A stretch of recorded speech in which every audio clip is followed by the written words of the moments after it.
Assalamualaikum warahmatullahi wabarakatuh. Saya dari kelompok 5 akan mempresentasikan PPT saya yang berjudul Sejarah Pengelolaan dan Regulasi Zakat di Indonesia. Langsung saja pada pembahasan. Sejarah pengelolaan zakat di Indonesia dibagi menjadi 4 fase. Yang pertama fase pra-kemerdekaan, yang kedua fase pasca kemerdekaan, dan yang ketiga pada masa Orde Baru, dan yang terakhir keempat masa reformasi. Pada fase prakemerdekaan, era ini dapat dibagi menjadi dalam 2 fase, yaitu fase di bawah pemerintahan kerajaan Islam dan fase di bawah pemerintahan kolonial.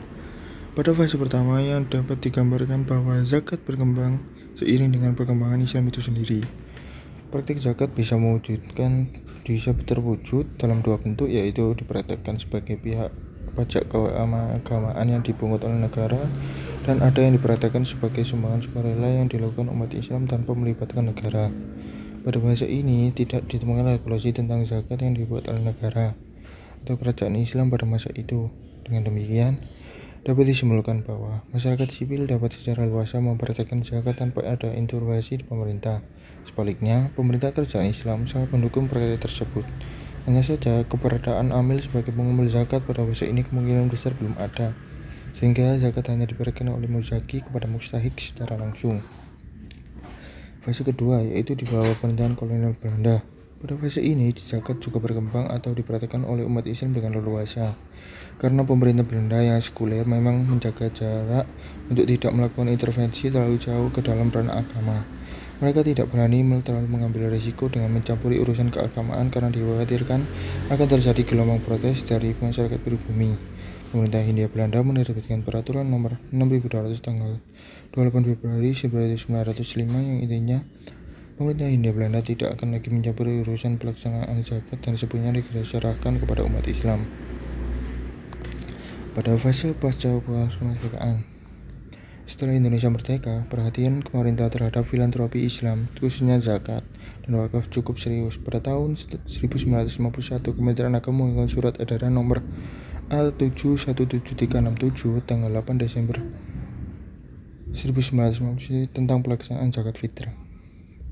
Kementerian Agama melakukan pengawasan supaya pemakaian dan pembagian hasil pungutan zakat berlangsung menurut hukum agama. Pada masa Menteri Agama Kiai Haji Saifuddin Zuhri, Kementerian Agama tahun 1964 menyusun rancangan undang-undang tentang pelaksanaan zakat dan rancangan peraturan pemerintah pengganti undang-undang tentang pelaksanaan pengumpulan dan pembagian zakat serta pembentukan Baitul Mal. Namun tidak jelasnya alasannya RUU tersebut tidak jadi diajukan kepada DPR.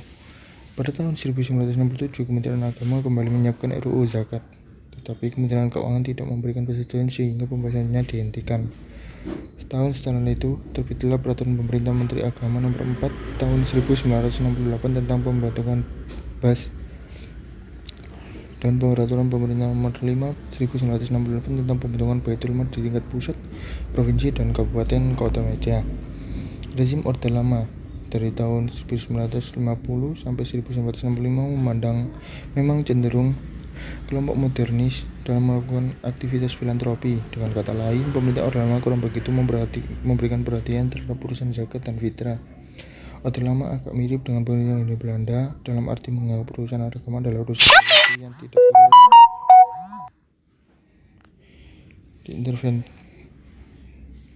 diintervensi negara. Dengan demikian, perbedaan era ini dengan era sebelumnya adalah pada ada tidaknya perhatian pemerintah dalam urusan pengelolaan zakat dan fitrah. Jika di era kolonial hingga menjelang kemerdekaan, pemerintah Hindia Belanda memberikan keleluasaan kepada masyarakat sipil untuk melaksanakan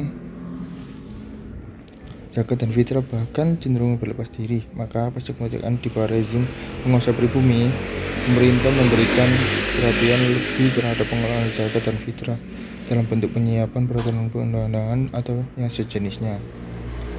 Pada fase Orde Baru di bawah Presiden Soeharto memiliki kepentingan terhadap umat Islam dan Zakat menjadi salah satu pintu masuk untuk memperoleh dukungan umat Islam terhadap rezim yang baru terbentuk ini. Oleh sebab itu, tidak ada heran setelah pidato Presiden Soeharto tanggal 22 Oktober 1968 dalam rangka peringatan Isra Mi'raj di Istana Negara dibentuklah Badan Amil Zakat, Infak, dan Sodaqah Basis. Kartu zakat dimainkan oleh rezim Orde Baru dalam rangka mendukung ideologi pembangunannya. Dengan demikian, pada saat itu yang sama sebetulnya rezim Orde Baru menyetujui dan mendukung islamisasi masyarakat hingga ke akar rumput. Bahkan dalam taraf tertentu islamisasi negara pemerintah. Hal ini menurut MC Rick Flex dengan tujuan untuk memperkuat kontrol sosial, 2. menghilangkan pengaruh komunis, 3. memperkecil pengaruh NU karena NU dianggap sebagai penghasil pesaing pemerintah di tingkat akar rumput hingga tahun 1980-an.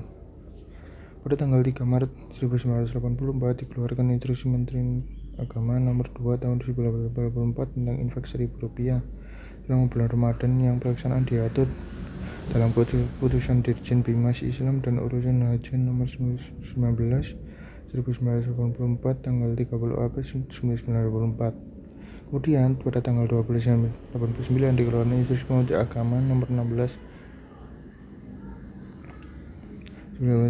tentang pembinaan zakat, infak, dan sodaqah. Lalu kemudian pada tahun 1991 dikeluarkan keputusan bersama Menteri Agama dan Menteri Dalam Negeri Nomor 29 dan 47 tahun 1991 tentang pembinaan Badan Amil Zakat, Infak, dan Sodaqah, yang kemudian ditindaklanjuti dengan Instruksi Menteri Agama Nomor 5 tahun 1991 tentang pedoman pembinaan teknis pada Badan Amil Zakat, Infak, dan Sodaqah, dan Instruksi Menteri Dalam Negeri Nomor 7 1998 tentang pembinaan umum Badan Amil Zakat, Infak, dan Sodaqah. Pada fase reformasi, pada era ini lahir 2 UU tentang zakat, yaitu Nomor 38 tahun 1999 dan UU Nomor 23 tahun 2011, dan yang nantinya akan dibahas lebih lanjut perhatian pemerintah terhadap pengelolaan zakat yang diwujudkan dalam bentuk disahkannya UU tentang zakat diimbangi oleh perkembangan yang sangat signifikan dalam pembaruan praktik dan pengelolaan zakat. Kembali kepada UU tentang zakat yang dikeluarkan pada era reformasi, UU Nomor 23 2011 lebih banyak berbicara tentang pengelolaan zakat. Fungsi lembaga ini sebagaimana disebutkan pada pasal 7 adalah sebagai berikut. Yang pertama, perencanaan, pengumpulan, pendistribusian, dan penyalahgunaan zakat, pelaksanaan pengumpulan, pendistribusian, penggandaan zakat, pengendalian pengumpulan, pendistribusian, dan pendayakan zakat, dan pelaporan dan bertanggung jawab pelaksanaan pengelolaan zakat. Dan ini regulasi zakat di Indonesia dari mulai 1951 sampai 2016. Untuk itu sekian dari saya. Terima kasih atas perhatiannya. Wassalamualaikum warahmatullahi wabarakatuh.